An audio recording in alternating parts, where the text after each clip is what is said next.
د حضرت عیسی علیه السلام واقعه.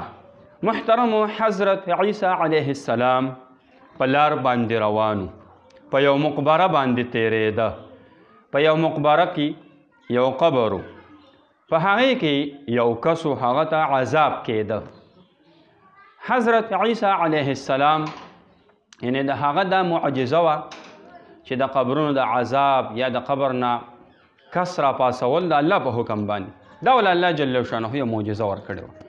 نو حضرت عیسی علیه السلام دا کس ولیده چې د قبر عذاب کې مبتلا و. حضرت عیسی علیه السلام لاړلې واپس چې په هغه مقبره باندې بیا را تېرېده، نو هغه کس چې کوم ته په قبر کې عذاب کېده هغه په راحت کې و، یعنې هغه عذاب ته الله جل شانه ختم کړی. نو حضرت عیسی علیه السلام الله جل شانه ته متوجه شو چې یا الله د دې حقیقت را باندې ښکاره که، دا کس خو وختي په عذاب کې و، ده ته عذاب کېده، اوس په راحت کې دی، تا ته هغه عذاب لر کړی دی. نو الله جل شانه ته ارشاد وفرمایه عیسی د دې کس یعنې دله ما عذاب ورکو، خو د دې کس ورکوټی ماشوم زوی هغه دا ووي بسم الله الرحمن الرحیم. نو ما ته شرم راغلی چې فلار له زه عذاب ورکوم او زوی چې کم دی نه زما نوم اخلي.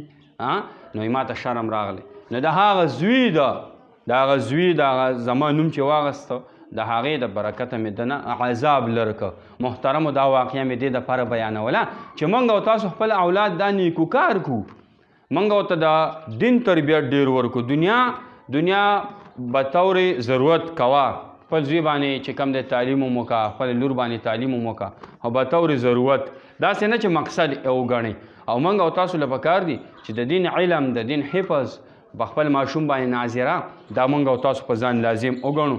ماشاءالله نن سبا د دین یو فضا ده، او دین چې کوم دی ماشاءالله هر ځای ته ورسېده، او د هر مور او پلار دا ارمان وي چې زما دا زوی یا زما د لور دا د کامیاب شي. نو کم پلار او مور چې دا غواړي چې یاره زما د مرګ نه پس چې زما زوی یا زما لور په کار راشي، نو دا پې د دین تربیت وله وکئ، د دین علم پې وکئ، د دین حفظ پې وکئ، او قرآن ته کښېنوئ. د دین د خدمت لپاره خپل زوی استعمال کا، خپل لور استعمال کا. الله جل شانه به د دنیا و آخرت ښایسته کړي. او د دې واقعې نه تاسو په خپله عبرت واخلئ، او د نورو ملګرو سره یعنې ډېرو خلکو سره شیر کړئ، او دا واقعه ورته ورسوئ. نو موږ او تاسو بیا قبرونو کې به ډېر عمر تېرېږي، د قیامت څه پته لګي چې کله به قیامت راځي، الله ته د هغې علم دی.